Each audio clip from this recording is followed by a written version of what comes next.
কথাটো ভুল কৰি কৈ আছে পৰীক্ষাটো পাছ কৰিব ল'ৰা ছোৱালীয়ে সেইখনৰ ওপৰত চাৰ্টিফিকেটো পাব চাকৰিও পাব তাত ৱৰ্ডটো আছে সাবষ্টেনচিয়েল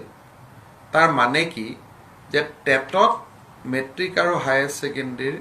মাৰ্কসটো কাউন্টিং হয় এতিয়াটো এবাৰ মাৰ্কস সবেই 95 পাব তেতিয়ালে যোৱা বছৰৰ ল'ৰাবিলাকে চাকৰি ক'ত পাব নেক্সট বছৰৰ ল'ৰাবিলাকে চাকৰি ক'ত পাব এই ঘটনাটো এনেকে যেটো মই দেখিছো যে পেপাৰ বা যি ধৰণে এটা তুলুঙা কৰি কৈ দিয়া হৈছে তো তুলুঙা নহয় তো বহুত ডাঙৰ মানৱীয় সমস্যা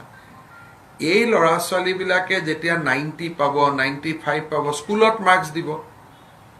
আৰু আপোনালোকে জানে বাগ বৰজনীয়া এইবিলাক জায়গাটো 100 মাৰ্কস দি দিব যেতিয়া মাৰ্কস দি দিব আমি কন্ট্ৰোল কৰিব কৈছো মাৰ্কসটো পুৰা ঢালিব যেতিয়া মাৰ্কস দিয়াৰ পিছত অহাকালি যেতিয়া টেটৰ পৰীক্ষা হ'ব টেটৰ মাৰ্কস মেট্ৰিকৰ মাৰ্কসৰ ওপৰত চাকৰি হয়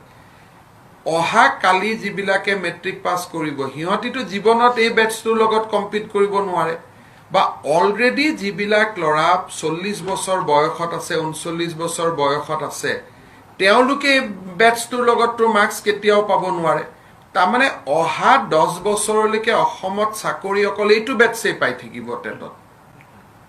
গতিকে আমিতো এইটো এটা মানে ইমান এটা সিৰিয়াস কথা যেটো মই আছুকো মই কৈছো যে আমি আলোচনা কৰিম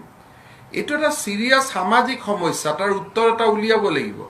নহলে অসমত 4 লাখ চাকৰি অকল এই 4 লাখ লৰাই পাই থাকিব আগৰ বেটছেও কেতিয়া নাপাব পিছৰ বেটছেও কেতিয়া চাকৰি নাপাব আমাৰ যিবিলাক ডেকা লৰা আজি এমপ্লয়মেন্ট এক্সচেঞ্জৰ নাম ভৰ্তি কৰিছে টেটত অহাবাৰ টেট দিম বুলি ভাবি আছে কোনেও চাকৰি নাপাব কাৰণ এওঁলোকৰ গুটেই মাৰ্কস বিলাকত 90 95 100 মাৰ্কস থাকিব 100 লৈকে মাৰ্কস থাকিব হেকাৰণে আমি কৈছো যে আমি এওঁলোকৰ কথাও চাব লাগিব পাছ কৰি থাকি নিবনুৱা হৈ থকা সকলৰ কথা চাব লাগিব অহাবাৰ জুনে পঢ়ি মেট্ৰিক দিব তেওঁলোকৰ কথাও চাব লাগিব হেকাৰণে